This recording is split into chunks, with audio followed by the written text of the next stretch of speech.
I think as a coach, the driving force that keeps me involved is my passion for what I do and the love of the industry, and also of the riders and their determination. So seeing somebody come in that you know, whether they have a disability or not, that has a goal, and watching them and helping them reach their goals by going through the process and the stepping stones to get there, is probably what keeps me going. I mean, it's in the horse industry, you work hard. There's a lot of long hours, and you know, it's hard work, and unless you love it, you don't last. And I love what I do, and I love my riders. I think that's what keeps me in it.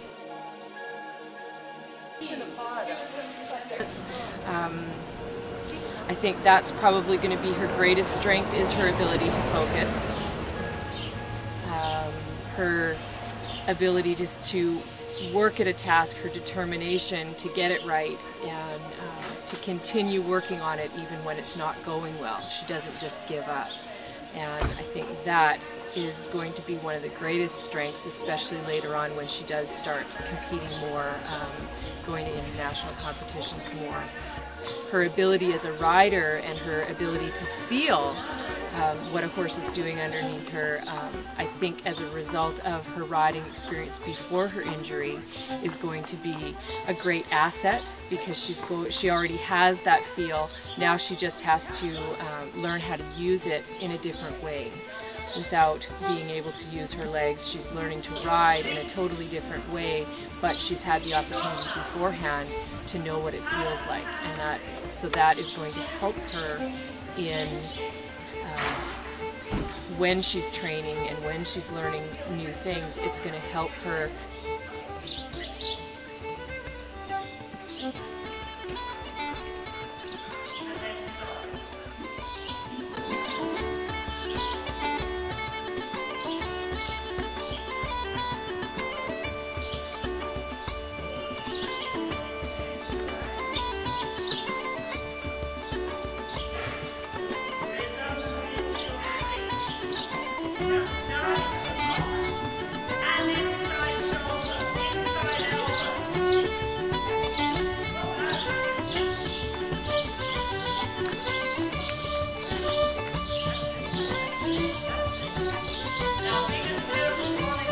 There's an element of stress that is added to not only the competition itself, but the fact that you're not riding a familiar horse. So that's something that's a little bit different in these competitions, and when you're working towards the Paralympics and international competitions, is you often are riding borrowed horses, and that's something that it takes a long time to develop a feel and an ability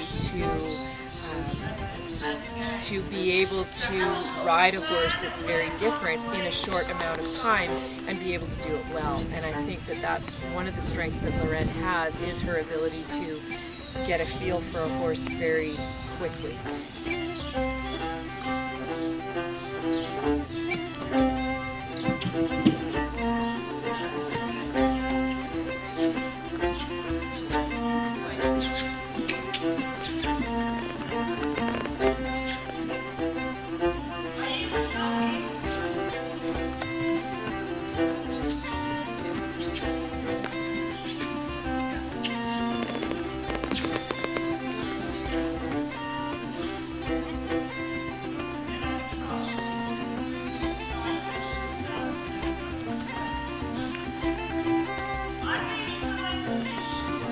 It costs an incredible amount of money to not only go to international competitions and national competitions, but also to pay your entry fees, to get you there, your flights, all of that.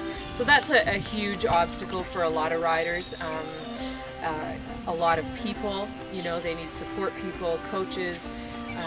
There's just an awful lot for the competition itself, but there's also the leading up to taking lessons on a regular basis with certified coaches, having clinicians come in, making sure that adaptive equipment and saddles are in good shape and available.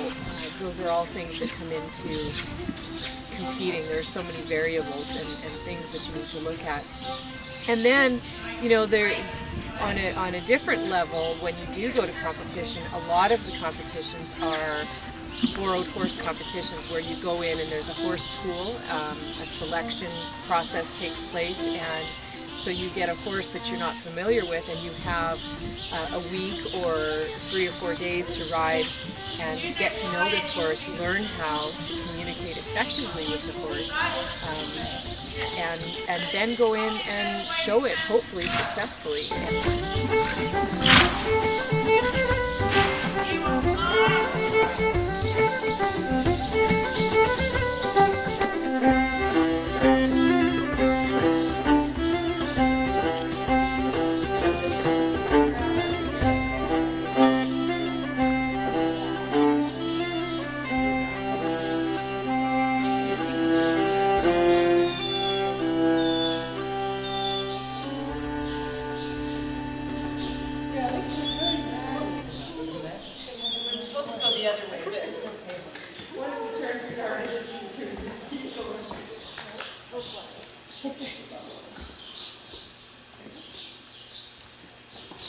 Always have, but I just didn't think there'd be a day where he would allow.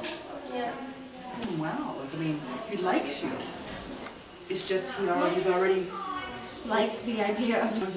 And you ride him well into the bridle, so he does take advantage of it a little bit. But at least it's not. He used to be really. When I first met Lauren, I had it was like a gut feeling. I met her, talked with her briefly, and thought, you know, just based on some of her experience in the horse industry before, that, you know, and her determination, I think was the biggest thing. I thought that this was somebody who could go somewhere, who could really make it and reach their goals. She has an excellent ability to focus. She knows what she wants, and she's not afraid to work hard. And I must tell you that from the day I broke my back, I said I never ever wanted to ride again. It just wasn't going to be the same. I was down at the barn watching my trainer Sandy Diamond give a riding lesson to a young girl. And I couldn't help but break down and cry. So Sandy and another person picked me up and put me on a horse. And from that extremely emotional day on, I've been back in the saddle.